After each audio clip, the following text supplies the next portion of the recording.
Locais altos, fechados e arejados são as principais características que os pombos urbanos procuram quando desejam fazer ninhos.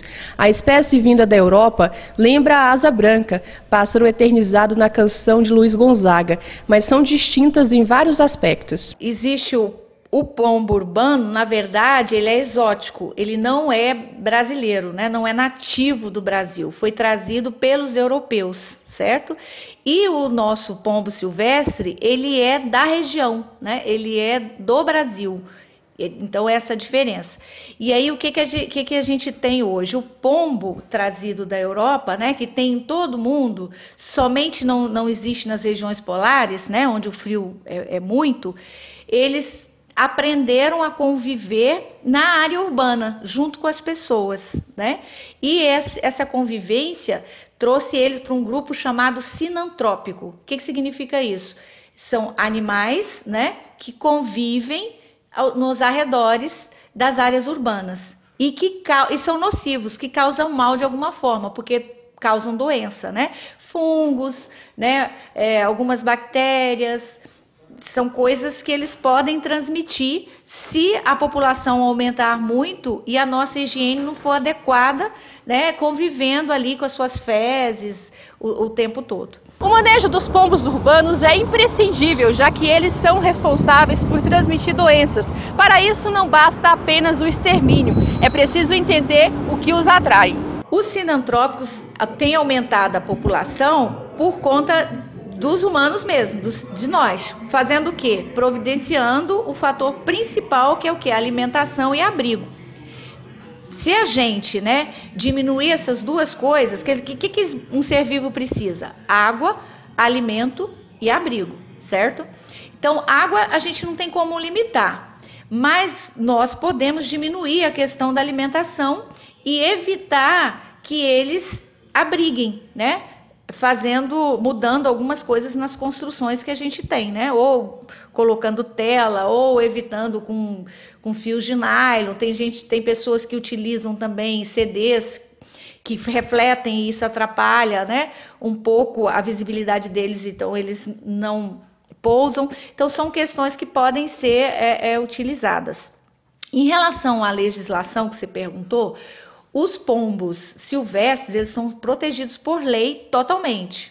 A gente não pode nem caçar, nem apanhar, né, nem comer, nada disso com a questão dos pombos silvestres. Mas os sinantrópicos, as pessoas, desde que elas não provoquem maus tratos, elas podem tentar evitar a superpopulação na zona urbana. Como? Diminuindo a alimentação para eles e dificultando o local que eles utilizam para abrigos, que são forros, porque como eles gostam de altura e de posição adequada para enxergar, né, ter uma visão mais ampla para proteger os filhotes, né, de algum predador, então eles utilizam essas áreas. A gente tem que então ter atenção nessas construções e fazer isso que a gente já citou um pouquinho antes, né? Fazer essas instalações de maneira ou com tela ou com alvenaria que dificultam o abrigo para eles. Se a gente consegue fazer isso, a gente vai diminuir a superpopulação. Com isso, a gente vai diminuir os problemas que eles causam para a gente. Ao fazer o manejo dos pombos, é importante evitar o uso de produtos químicos, já que eles podem causar prejuízos a toda uma cadeia de animais e até mesmo para os seres humanos. Eliminar o animal só no último caso, e aí vai precisar provavelmente de um projeto estratégico e de pessoas habilitadas para fazer isso, né? Eu acredito, mas mesmo tendo muito, você pode evitar diminuindo a alimentação dele, recolhendo os ovos ali no ninho, dificultando que ele entre naquele abrigo. Então tem várias coisas que podem ser feitas sem precisar fazer a eliminação total, porque ele mesmo, né, vai entendendo. Se naquele local ali é oferecido para ele 10 quilos de comida, eu posso ir diminuindo. Era 10, eu passo a dar 5, depois a 2,5. O próprio animal vai procurar comida no outro lugar, certo? E se eu evito, se ele abriga aqui e eu coloquei tela, ele não vai ter mais como entrar ali. Ou se ele faz ninhos ali e eu recolhi os ovos, ele vai abandonar o ninho. Então, e a gente não vai ter a procriação. Então, nesse sentido, eu acho que a gente pode fazer muita coisa, mesmo onde tem uma população grande de pombos. Eu acho que é importante a gente evitar o uso de produtos químicos, porque o uso de produto químico, além de matar esse animal, pode matar outros que vai se alimentar dele, pode prejudicar crianças que pode mexer com esse animal, pode também afetar o solo, afetar a água. Então, por isso tem que ser manejado com pessoas habilitadas e que entenda qual é o regulamento de utilizar esse tipo de produto. Então, por isso a gente diz, olha, evitem, né, de todas as formas o uso de produto químico para matar ou para eliminar, para diminuir, né, animais sinantrópicos na cidade, na zona urbana. E esses sinantrópicos tem rato, que é coisa parecida, né? A formiga, a aranha, então tem diversos. Você precisa entender um pouco como que esses animais, né, sobrevivem, como é que eles procriam, como é que é o ciclo de vida dele, né? O que ele come, aonde ele vive, aonde ele se abriga, e aí tentar evitar nesse sentido, né?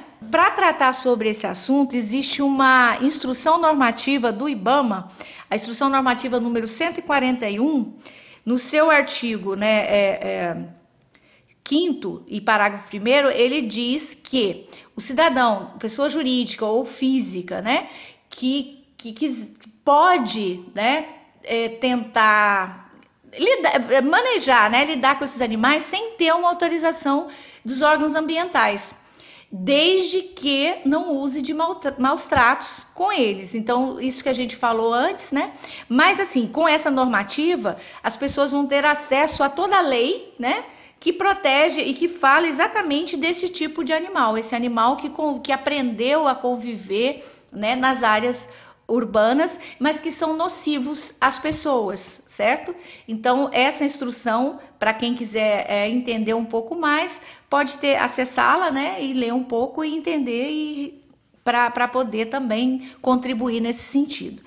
E assim, também o Estado de São Paulo, a Prefeitura de São Paulo, fez uma cartilha, né, no site, né, da prefeitura, eles discutem com a população e está acessível para todos o manejo de pombos em zona urbana. O local onde os pombos ficam, em geral, há um acúmulo de fezes. Ao fazer a limpeza, é recomendado que se use máscaras, utilizar uma mistura de água com água sanitária e nunca varrer, pois o pó pode ser inalado e a pessoa contaminada por algum fungo.